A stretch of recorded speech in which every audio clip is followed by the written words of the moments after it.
అందరికీ హాయ్ అండి. Welcome back to my channel. ముఖ్యంగా ఈరోజు మన వీడియో వచ్చేసి మనకి తల్లికి వందనం పథకం పైన ఏపీ రాష్ట్ర ప్రభుత్వం అయితే బిగ్ అప్డేట్‌ని అయితే ఇవ్వడం అయితే జరిగిందండి.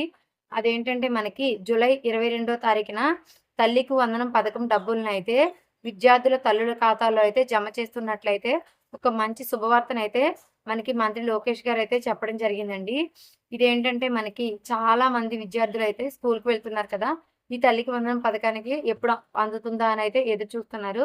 మొదటిగా మనకి జూన్‌లో అయితే 12 తారీఖున ఇస్తానన్నారు. తర్వాత జూన్ 20 అని చెప్పారు. తర్వాత మనకి జూలై 10 తారీఖున అని చెప్పారు. ఇప్పుడు మనకి జూలై 22 అయితే కన్ఫర్మ్ అయితే చేయడం అయితే జరిగిందండి.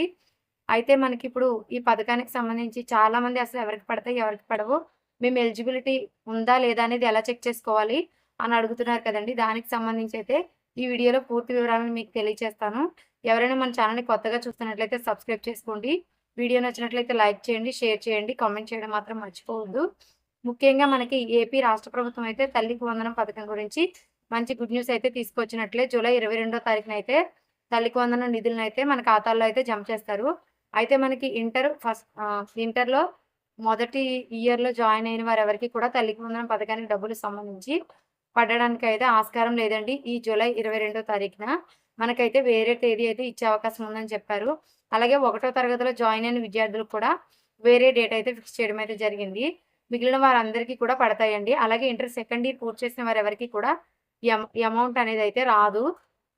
అలాగే మనకి ఈ పథకం అనేది ఎంతమంది పిల్లలుంటే అంతమంది పిల్లలకి కూడా ఒక తల్లికి ఎంతమంది పిల్లలుంటే అంతమంది పిల్లలకి కూడా తల్లికి వందనం డబ్బులనేవి పడతాయి. అలాగే మనకి ఎవరికైతే 75% హాజరు ఉండదో వాళ్ళెవరికీ కూడా అమౌంట్ రాదు. అయితే మనకి ఎలిజిబిలిటీ ఎలా చెక్ చేసుకోవాలంటే మనకి రేపు గురువారం సాయంత్రం 6:30 వరకు కూడా మనకేమన్నా అప్డేట్లు అలాంటివి చేయించుకోవాల్సుంటే చేయించేసుకుంటే మంచిదండి. ఎందుకంటే మనకి ఎల్లుండి నుంచి అంటే మనకి ఇంచుమించుగా 18వ తారీఖు నుంచి అయితే ఎలిజిబిలిటీ లిస్ట్ చెక్ చేసుకోవడానికి అధికారికంగా ప్రకటన అయితే విడుదలయ్యే అవకాశం ఉంది. సచివాలయాలకి లిస్టులొస్తాయి. అలాగే మనకి మనంగా చెక్ చేసుకోవడానికి సచివాలయానికి వెళ్ళకుండా మనమే మన వాట్సాప్ మనమిత్ర యాప్ ద్వారా అయితే చెక్ చేసుకోవడానికి కూడా ఎలిజిబిలిటీ క్రైటీరియా అయితే రూపొందిస్తున్నామని చెప్పారు. లాస్ట్ టైమ్ ఎలా చెక్ చేసుకున్నామో అలాగే తల్లి యొక్క ఆధార్ కార్డ్ ద్వారా మనము చెక్ చేసుకోవడానికైతే అవకాశాన్నయితే ఇస్తున్నారు. అందులో మీకు క్లియర్‌గా వచ్చేస్తుందండి. మీరు అర్హులా? మీకెప్పుడు పడుతుంది? మీరు అనర్హులా? మీకెందుకు పడదు? అనేది కూడా అక్కడ క్లియర్‌గా అయితే వస్తుంది. అది చెక్ చేసుకున్న తర్వాత మీరు అర్హులా? అనర్హులా? అనేది మీకు తెలుస్తుందండి. దీనికి సంబంధించి అప్డేట్ అనేది మనకి శుక్రవారానికైతే అప్డేట్ అయితే అయిపోతుంది మనమిత్ర యాప్‌లో. అది రాగానే నేను మీకు వీడియో చేసి అందిస్తానండి. అయితే మనకి ప్రస్తుతానికి సాటిస్ఫై అని వచ్చినా సరే పడుతుందని చెప్పలేము. ఎందుకంటే మన ఎన్‌బిఎన్ లాగిన్ ఉంది కదా మనకి.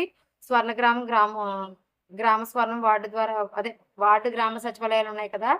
వాటి ద్వారా మనం చెక్ చేసుకోవడానికి ఎన్‌బిఎం లింక్ ద్వారా చెక్ చేసుకున్నా సరే ఎలిజిబిలిటీ క్రైటీరియా అక్కడ ఎలిజిబుల్ అని ఉన్న ఎన్‌బిఎంలో ఇక్కడ వచ్చే అవకాశం లేదు. ఎందుకంటే 75% హాజరనేది ఉండాలి. ఇంటర్ సెకండ్ ఇయర్ కంప్లీట్ అయితే రాదు. ఇలాంటియన్నీ ఉన్నాయి కదా! ఇలాంటియనేవి మనకి ఎన్‌బిఎం లాగిన్‌లో క్లియర్‌గా అయితే ఉండవు. ఇదొకటి మీరు గుర్తుపెట్టుకోండి. సో, ఎన్‌బిఎంలోకెళ్ళి మాకు ఎలిజిబిలిటీ ఉంది. ఇప్పుడెందుకు పడలేదు అని టెన్షన్ పడతారు కాబట్టి 2 డేస్ ఆగండి అనైతే నేను చెప్తున్నాను. సో, మీరు ఒక 2 డేస్ ఆగితే మీకు క్లియర్‌గా అయితే అంటే రేపు ఈవినింగ్‌కే వచ్చేయొచ్చు అప్డేటు. కానీ ఎందుకైనా మంచిదని వన్ డే బ్యాక్ చెప్తున్నాను. లేకపోతే మళ్ళీ కామెంట్స్ పెడతారు కదా! మీరు చెప్పినట్టు రాలేదు అని.